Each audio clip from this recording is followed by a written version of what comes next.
What is up, guys? Welcome back to the Fishing Coach YouTube channel. I'm Coach E, and we're about to talk about 5 baits for the month of February that I've had success with, caught a lot of fish with, big fish as well. And that's one thing about February, guys. This is a time to catch big bass, okay? You might not have those trips where you catch a lot, but man, this is the time to catch bigs, okay? I love this month, and let's go ahead and dive right into these baits. The first one's a sleeper for this month, okay? In a way. Now, I say a sleeper because I almost kind of was thinking about, like, hey, I don't need them anymore. But where I'm even at right now living, these right here, a bladed jig. This is a jackhammer. I got the original chatterbait here. I have a whole box of them. I got the slobber knockers. Okay, here's a slobber knocker here. Okay, I like this green and red. Let's talk about this green and red guy. So, think about the bladed jigs, and I almost forgot about. I've been living around more of the stained bodies of water, and these are great on your shallow flats, fishing grass, cover, wood. But guys, where I'm at now, I'm fishing more clear water, but they have grass. And guys, I gotta kind of remember on days like today, where it's kind of, you know, these warm February days where they get up to the 60s, that grass is getting warm. There will be some fish caught shallow in the grass with a bladed jig. So don't rule out the bladed jig like I about did, okay? So, lure 1. Lure 2, crankbait. A medium depth kind of running crankbait. I have two on, one's in the box. I have a rock crawler on the box, and then here's a DT6. Any kind of crankbaits around that middle depth range. Crankbait like that can be fished around rock, can be fished around wood, which I love fishing them around wood. Also can be fished around grass, okay? Brush piles as well. Your shallow running brush piles. That wobbling action of those crankbaits just entices big fish to bite during February, okay? I'll throw the reds typically where I'm at. I mean, crawfish is a big deal.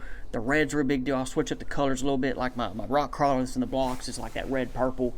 They call it peanut butter jelly. But guys, so the crankbait is number 2. Number 3. Okay. Thank you guys for watching today's video. Now I'm about to go over the boat of the week presented by Future Marine.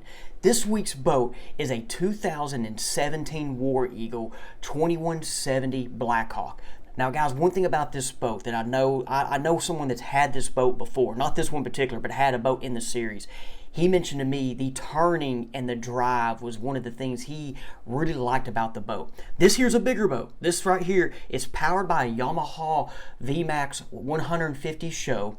Now this boat here, being a bigger boat, you can still get in them small, shallow places, but you're comfortable riding on that very big open water if you have big lakes nearby. So this boat can kind of do a 2-for-1. One feature with this boat is, you know, the deck is pretty big. With it being a 21-foot boat, you have a pretty big deck, and you can fit probably, just by looking at it, guys, up to 4 people comfortably in this boat. Guys, this boat right now does not have a trolling motor or any electronics, but Future Marine can get you whatever electronics and trolling motor you want installed on this boat. This boat here also has a tandem trailer, which is a plus. If you have had the single to tandem, after I've had a tandem, guys, I'm never going to go back to the single axle trailer. I'll always have a tandem. If you are interested or want any more information on this boat, contact Future Marine today. I'll put the information in the description below, guys. Call and ask for Tony Hodge or Mason Tuberfield, and guys, they'll get you more information on this boat. Appreciate it. Let's go back to the video. You can't go, I mean, this lure can be thrown almost year round, but definitely February. A football jig is big for me in the month of February. This is going to catch some of my deeper fish, okay? You can fish this all around rock, brush piles, wood. I've caught fish with these in timber before too, guys, but I'm going to be fishing it more for my fishing that 30 to 50 foot depth range, okay? A lot of confidence in a jig, catches big fish as well. And like the fish you're fishing for those, man, our fish are going to be on the bottom. Now, they can be in brush and trees and come up and eat it, okay? Can come up and eat it. Like, I've heard stories of guys in the Ozarks, and I think it works where I'm at, fishing around Washita and all these lakes. But that crawfish will get attached to those trees, and bass are around them trees waiting for them to fall off, or, you know, something get knocked, they you know, knock them off or whatever, and they eat them. So don't rule out a jig, okay? For sure during the month of February. That's just a fish moment offshore jig. I'm trying to think. I've talked about a couple baits. I'm not like promoting one baiting company, as you guys see. I'm talking about everything. Number 4. And I'm going to talk about 2 things in number 4. So I'm kind of not getting to 5 and 6. Number 4, though, is going to be an Alabama rig. Okay, Alabama rig, now I know like our lakes, everybody's throwing the Alabama rig. They see them, they get pressure, but I'm trying to find fish that other people aren't and throwing the Alabama rig after them. There are days where they want this and there's days they do not. Lately for me, they have not wanted this as well. Even with that cold, lower 40s, mid 40s water, this is the Black's Custom Lure Widowmaker Gen 2. Guys, Black's Custom Lure is a small company down here in Central Arkansas. These are on Tackle Warehouse though. A lot of great feedback. People that, you know, throw the Alabama rig and have tested these out, love these things, okay? I have a code with them, Fish Coach, if you're interested, but you got to use the code on his website. I know a lot of people have gone to Tackle Warehouse and bought them, or tackle shops, but help support me, buy some of these from the website, okay? He has the jig heads as well. He has a 1/16 ounce jig head. Now you see here, I got that 1/16. I also got, like, look, I got some 6 cents on here as well, the 1/8 jig head.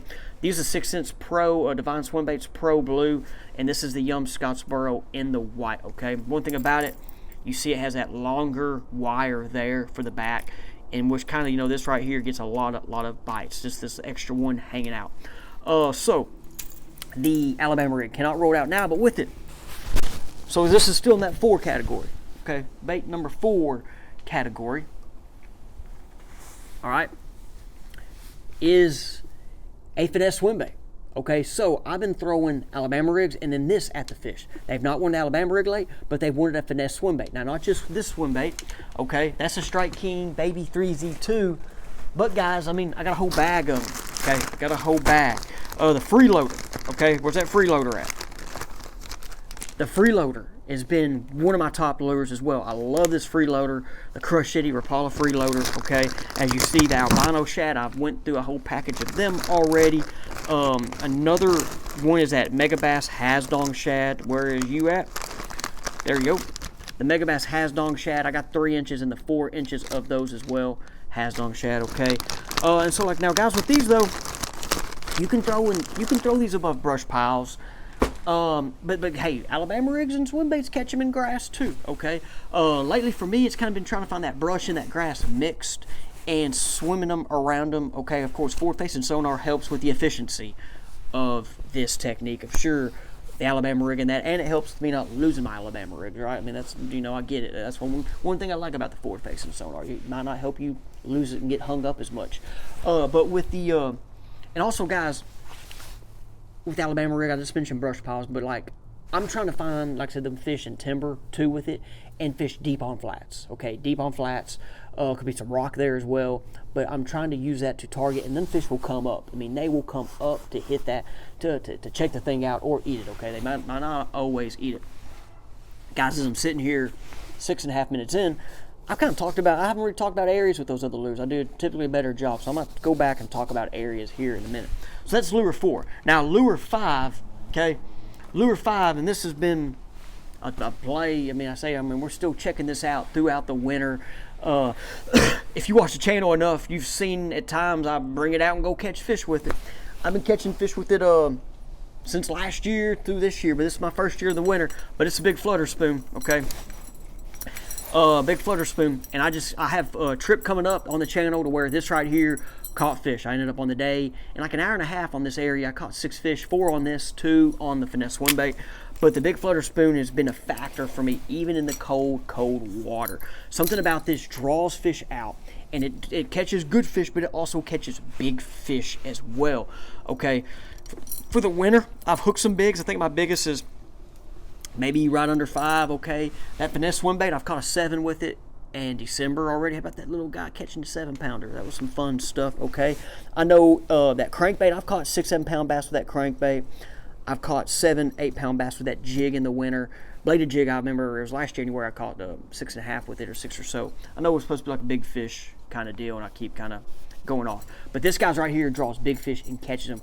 What I'm doing with this, straight forward-facing sonar, okay? Looking for fish, it could be around brush piles, it can be off your rock points, they can be chasing bait, they can be on the deep flats, but I'm targeting fish with these, okay? You can swim this above a brush pile and that fish will come up and chase it. Now, once again, forward-facing sonar, you're not letting it get hung up in the brush pile, you can watch it. But this right here, like I said, has been a tool for me this whole year. Caught a lot of good fish with it. It's a Dixie Jet Falcon spoon, okay? So guys, on areas and targets and stuff, so like, with I talked about it with the Alabama rig and that your crankbaits. I did talk about, you know, but I didn't really talk about like the structure. I talked more about cover, I guess. Guys, gonna be looking for. Man, it's weird. It depends on the conditions. Like those shallower lures will catch big fish on the main lake if the conditions are right. Wind is key. Definitely if you have clear water, wind's going to be key. If you have a cloudy, kind of cold day and some wind, like a typical, not this nice sunny day here, but like a cold day, that main lake bite can find you some better quality fish. Now, you got to go search and hunt. A day like today, it's nice, right? I mean, look, I only got a beanie on, okay? This is a day to where I'm going to be looking for my Finesse Swimbaits, potentially Alabama rig if I had wind, okay? Because that wind, of course, in the sun, help that thing flash, give a bunch of flash, them fish can see it and they like that flash. But that's when we're looking for my front to back half of the creeks. Main lake still too. I mean, you can find them on the main lake. But I'm going to be looking for deeper fish. Where there's clean water, I'm looking for the deeper fish. Guys, fish will be suspended and fish will be on the bottom, okay? Sometimes with the sun, them fish will kind of come up off that bottom and get up there close to that sun and just kind of, they're going to sun. They're going to get some warmth, right? They're going to get close to them rocks to where like your crankbaits and jigs, crankbaits can be good if you have wind, but if there's no wind, then I'm going to slow down with that jig, okay? So, guys, like I said, I like to look for rounded points, drains. Boom, there you go. High spots and flats as well. Gosh, I just said everything almost. But there's your 4 structures. Rounded points, drains, flats. What was the other one? I just went blank. High spots, humps. There you go. Anyway, guys, appreciate you checking out today's video on the Fishing Coach YouTube channel. Let me know what you think about the video and your top 5 baits for the month of February.